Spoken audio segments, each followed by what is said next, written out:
हो शनिदेव की व्रत कथा सुनाते हैं। शनिदेव विशेष महिमा। पूजा विधि इस प्रकार। इस दिन शनिदेव की पूजा होती है। काला तिल, काला वस्त्र, तेल, उड़द शनिदेव को अति प्रिय हैं, इसलिए इसके द्वारा शनिदेव की पूजा की जाती है। शनि स्तोत्र का पाठ भी विशेष लाभदायक सिद्ध होता है। व्रत कथा। एक समय सूर्य, चंद्रमा, मंगल, बुध, बृहस्पति, शुक्र, शनि और राहु केतु इन सब ग्रहों में आपस में विवाद हो गया कि हम में से सबसे बड़ा कौन है। सब ग्रह आपस में झगड़ने लगे।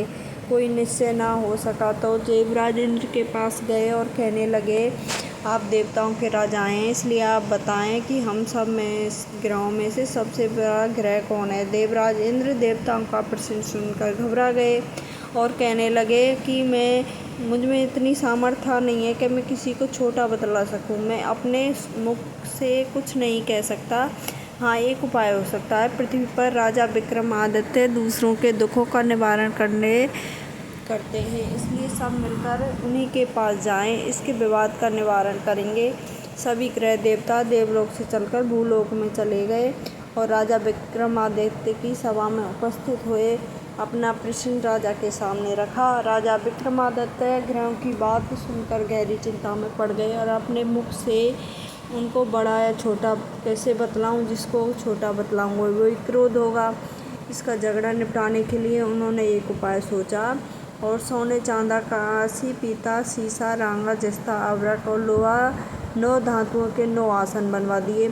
सब अपने आसनों पर कम से जैसे सोना सबसे पहले, लोहा सबसे पीछे बिछाएगा। इसके पश्चाताप राजा ने ग्रहों से कहा कि अपने अपने आसन ग्रहण कर लो। सबसे आगे जिसका आसन वो सबसे बड़ा, सबसे पीछे वो सबसे छोटा। क्योंकि लोहा सबसे पीछे था, शनि का आसन था, इसलिए शनि ने समझ लिया कि राजा ने मुझे छोटा बतलाया। इस निर्णय पर राजा शनिदेव को बहुत क्रोध आया। उन्होंने कहा, राजा तू मुझे नहीं जानता है। सूर्य राशि में 1 महीना, चंद्रमा 2.25 महीने, 2 महीने 2 दिन, मंगल 1.5 महीने, बृहस्पति 13 महीने, बुध और शुक्र एक महीने विचरण करते हैं, परंतु मैं एक राशि में 2.5 वर्ष से 7.5 वर्ष तक रहता हूँ। बड़े बड़े देवताओं को मैंने भीषण दुख दिए। राजन सुनो, श्री रामचंद्र को 7.5 आई तो उन्होंने वनवास हो गया। रावण पर आई तो राम ने वानरों की सेना लेकर लंका पर चढ़ाई कर दी, रावण के कुल का नाश कर दिया। हे राजन, अब तुम सावधान रहना। राजा विक्रमादित्य ने कहा, भाग्य में होगा जो देखा जाएगा। अब 9 ग्रह तो प्रसन्नता के साथ अपने अपने स्थान पर चले गए, परंतु शनिदेव को गुस्सा आ गया, वो वहाँ से चले गए। कुछ काल व्यतीत होने पर जब राजा विक्रमादित्य को 7.5 की दशा लगी तो शनिदेव घोड़ों के सौदागर बनकर उनके घोड़ों के सहित राजा विक्रमादित्य की राजधानी में आए। जब राजा ने घोड़ों के सौदागरों के आने की खबर सुनी तो उसने यशपाल के अच्छे घोड़े खरीदने की आज्ञा दी। यशपाल ऐसी अच्छी नस्ल के घोड़े देखकर एक अच्छा सा घोड़ा चुनकर सवारी के लिए उस पर चढ़े। राजा ने के पीठ पर चढ़ते ही घोड़ा तेजी से भागा। घोड़ा बहुत दूर एक घने जंगल में जाकर राजा को छोड़कर अंतर्ध्यान हो गया। उसके बाद राजा विक्रमादित्य अकेला जंगल में भटकता फिरता रहा। भूख प्यास से दुखी होकर राजा ने भटकते भटकते गाँव वाले को देखा। गाँव वाले ने राजा को प्यास से व्याकुल होकर देखकर पानी पिलाया।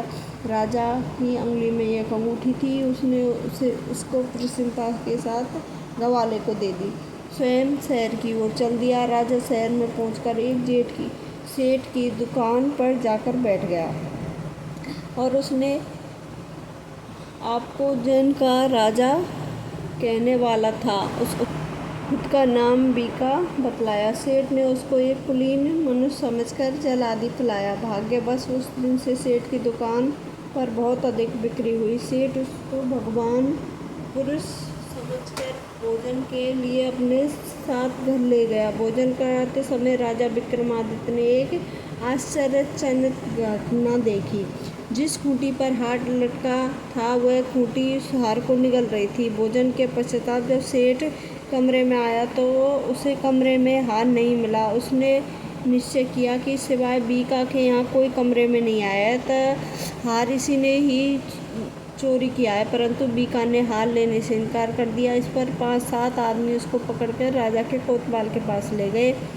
फौजदार ने उसको राजा के सामने उपस्थित कर दिया। कहा कि यह आदमी भला तो होता है, चोर मालूम नहीं होता, परंतु सेठ का कहना कि इसके सिवाय उसके घर में कोई नहीं आया, इसलिए अवश्य चोरी इसने की है। राजा ने आज्ञा दी कि इसके हाथ पैर काटकर चौरंगिया किए जाएं, परंतु राजा की आज्ञा का पालन किया और बीका के हाथ पैर काट दिए गए। कुछ काल व्यतीत होने पर एक तेली उसे घर ले गया, उसको कोलू पर बैठा दिया। बीका उस पर बैठता हुआ अपनी जवान से बैल हाँकता रहा।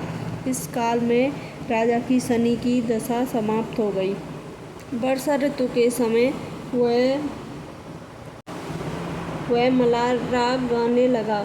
यह राग सुनकर उस शहर के राजा की कन्या मन भावनी उस राग पर मोहित हो गई। राजकन्या ने राग गाने वाले को खबर लाने के लिए अपनी दासी को भेजा। दासी सारे शहर खबर लाने के लिए वह तेली के घर के निकट से निकली। तब क्या देखती है कि तेली के घर में चौरंगिया राग गा रहा है। दासी ने लौटकर राजकुमारी को सब वार्तालाप सुना दिया। बस उसी क्षण राजकुमारी मन भावनी ने अपने मन में प्रण कर लिया कि कुछ भी हो जाए मैंने चौरंगिया के साथ ही विवाह करना है। प्रातःकाल होते ही जब दासी ने राजकुमारी मन भावनी को जगाया तो राजकुमारी अनशन व्रत लेकर पड़ी रही। दासी ने रानी के पास जाकर राजकुमारी के उठने का वार्तालाप कहा। रानी ने वहां आकर राजकुमारी को जगाया, उसके दुख का कारण पूछा। राजकुमारी ने कहा कि माताजी, मैंने ये प्रण किया है कि तेली के घर में जो चौरंगिया है मैं उसी के साथ विवाह करूंगी। माता ने कहा, पगली तू क्या कह रही है,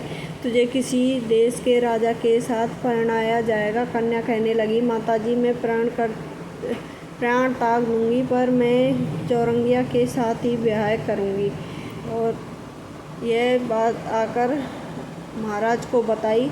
महाराज ने भी आकर उसे समझाया कि मैं अभी देश के देशांतर में अपने दूत भेजकर संयोग बर रूपवान बड़े से बड़ा गुणवादी राजकुमार के साथ तेरा विवाह करूंगा। ऐसी बात तुम्हें कभी नहीं विचारनी चाहिए। परंतु राजकुमारी ने कहा, पिताजी मैं अपना प्राण त्याग दूंगी, परंतु किसी दूसरे के साथ विवाह नहीं करूंगी। यह सुनकर राजा ने क्रोध से कहा, यदि तेरे भाग्य में ऐसा लिखा है तो ऐसा ही सही, जैसी तेरी इच्छा हो ऐसा कर।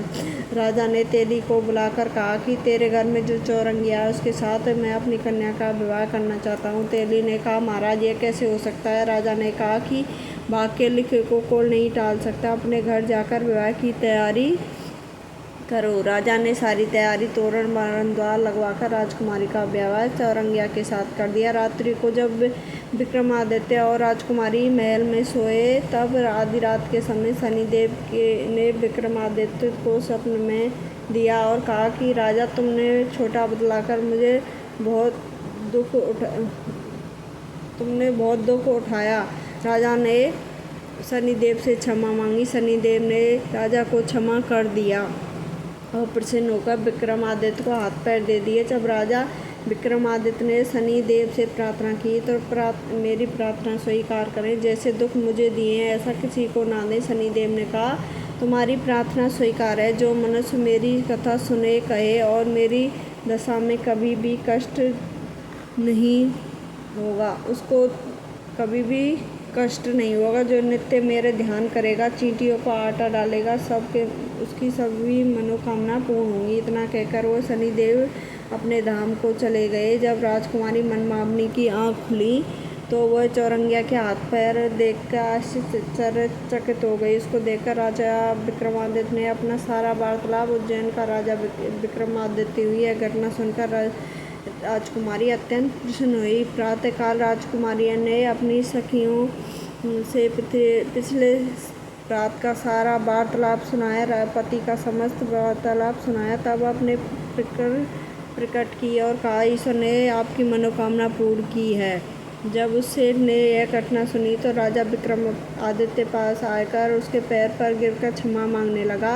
कि आप जो चाहे मुझे दंड दे सकते हैं। राजा ने कहा, मुझे शनि का कोप था, इस कारण यह सब दुख मुझे उनको प्राप्त हुआ है। इससे में तुम्हारा कोई दोष नहीं है, तुम अपने घर जाकर कार्य करो, तुम्हारा कोई अपराध नहीं है। सेठ बोला, महाराज मुझे अब शांति तभी मिलेगी जब आप मेरे घर चलकर भोजन करेंगे। राजा ने कहा, जैसी आपकी इच्छा वैसा ही करें। सेठ ने अपने घर आकर अनेक प्रकार के सुंदर व्यंजन बनाकर राजा विक्रमादित्य को प्रतिभोज दिया। जिस समय राजा भोजन कर रहे थे, एक आश्चर्यजनक घटना घटित सबको दिखाई दी। जो फूटी हार निकल गई थी, वह हार उगल रही थी। अब जब भोजन समाप्त हो गया तो वह हार हो गया तो सेठ ने हाथ जोड़कर बहुत ही मोहरें राजा को भेंट दी और कहा, श्री कबरी नामक एक कन्या है, आप उसका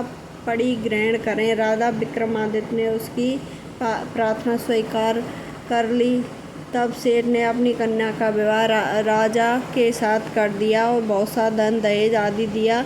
कुछ दिन तक जब उस राज्य में निवास करने के पश्चाताप राजा विक्रमादित्य ने अपने ससुर राजा से कहा कि अब मेरी उज्जैन जाने की इच्छा है। कुछ दिनों बाद विदा लेकर राजकुमारी मनभावनी सेठ की कन्या और दोनों को जगह से मिला दहेज प्राप्त अनेक दास दासियां रथ और पालिकाएं सहित राजा विक्रमादित्य उज्जैन की तरफ चले।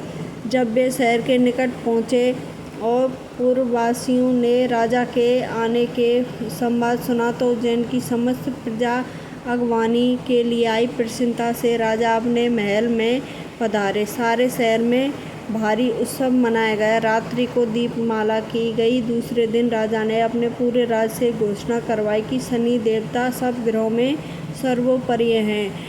मैंने इनको छोटा बतलाया, इसी से मुझे दुख प्राप्त हुआ। इस प्रकार सारे राज्य में सदा शनि देव की पूजा और कथा होने लगी। राजा अपनी प्रजा अनेक प्रकार के सुख भोगती रही। जो कोई शनि देव की कथा को पढ़ता या सुनता है, शनि देव की कृपा से उसके सब कष्ट दुख दूर हो जाते हैं। इस व्रत के दिन शनि देव की कथा को अवश्य पढ़ना चाहिए।